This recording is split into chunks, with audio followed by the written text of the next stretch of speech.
Tug life cinema ರಿಲೀಸ್ಗೆ ಸಂಬಂಧಪಟ್ಟಂತೆ ಭದ್ರತೆಗೋಸ್ಕರ ಈಗಾಗಲೇ cinema ತಂಡ ಒಂದು ಅರ್ಜಿಯನ್ನ ಹಾಕೊಂಡಿತ್ತು. ಅದರ ಅರ್ಜಿ ವಿಚಾರಣೆ ಕೋರ್ಟ್ನಲ್ಲಿ ನಡೀತಾ ಇದೆ. ಕಮಲ್ ಹಾಸನ್ ಅವರ ವಿರುದ್ಧ ಫುಲ್ ಗರಂ ಆಗಿದ್ದಾರೆ ಜಡ್ಜ್. ಇದೇ ಅರ್ಜಿಯಲ್ಲಿ ವಕೀಲರೊಬ್ಬರಿಂದ ಮಧ್ಯಂತರ ಅರ್ಜಿಯು ಸಲ್ಲಿಕೆ ಆಗಿದೆ.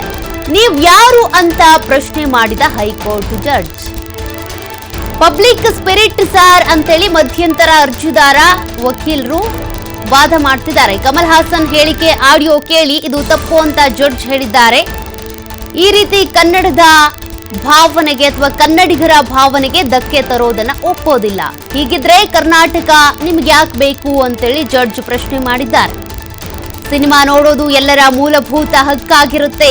ಕಮಲ್ ಪರ ವಕೀಲರ ವಾದ ಇದು. ಹೀಗಾಗಿ ಭದ್ರತೆ ನೀಡುವಂತೆ ಮನವಿ ಮಾಡ್ತೀವಿ.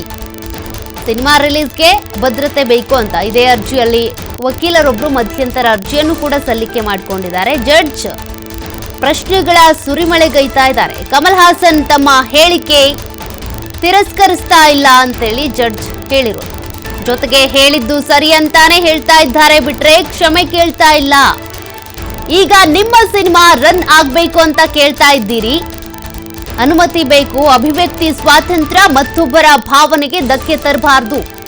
ಜಡ್ಜ್ ಮತ್ತೆ ಮತ್ತೆ ಎತ್ತಿ ಇದೇ ವಿಚಾರ ಹೇಳ್ತಾ ಇದ್ದಾರೆ. ನೀವು ಹಲವು ಕೋಟಿ ಹೂಡಿಕೆ ಮಾಡಿರಬಹುದು, ಬಿಸ್ನೆಸ್ ಆಗಬಹುದು, ಆದ್ರೆ ಕನ್ನಡಿಗರ ಭಾವನೆಗೆ ಧಕ್ಕೆ ಉಂಟಾಗಿದೆ.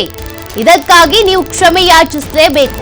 ಇವತ್ತಿನ ಈ ಪರಿಸ್ಥಿತಿ ನಿರ್ಮಾಣ ಆಗೋದಕ್ಕೆ ನೀವೇ ನೇರ ಹೊಣೆ ಅಂತ ಜಡ್ಜ್ ಹೇಳ್ತಾ ಇರೋದು. ಕಮಲ್ ಹಾಸನ್ ತಮ್ಮ ಹೇಳಿಕೆಯನ್ನ ತಿರಸ್ಕಾರ ಮಾಡ್ತಾ ಇಲ್ಲ. ಅವರ ಹೇಳಿಕೆಗೆ ಅವರು ಕ್ಷಮೆ ಕೇಳ್ತಾ ಇಲ್ಲ. ತಾವು ಹೇಳಿದ್ದೇ ಸರಿ ಅಂತ ಹೇಳ್ತಿದ್ದಾರೆ, ವಾದಿಸ್ತಿದ್ದಾರೆ.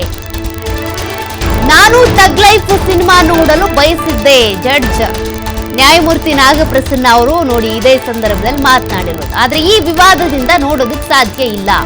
ಕ್ಷಮೆ ಕೇಳದೆ ಆಟಿಟ್ಯೂಡ್ ತೋರಿಸ್ತಾ ಇದ್ದೀರಿ. ನಾಗಪ್ರಸನ್ನ ಅವರು ಈ ರೀತಿ ಹೇಳ್ತಾ ಇರೋದು. ನಿಮ್ಮ ಹೇಳಿಕೆಯಿಂದ ಶಿವರಾಜ್ ಕುಮಾರ್ ಸಮಸ್ಯೆ ಅನುಭವಿಸುವಂತಾಗಿದೆ. ಯಾರೊಬ್ಬರ ಭಾವನೆಯ ಮೇಲೂ ಕೂಡ ಸವಾರಿ ಮಾಡೋದಕ್ಕೆ ಹೋಗ್ಬೇಡಿ.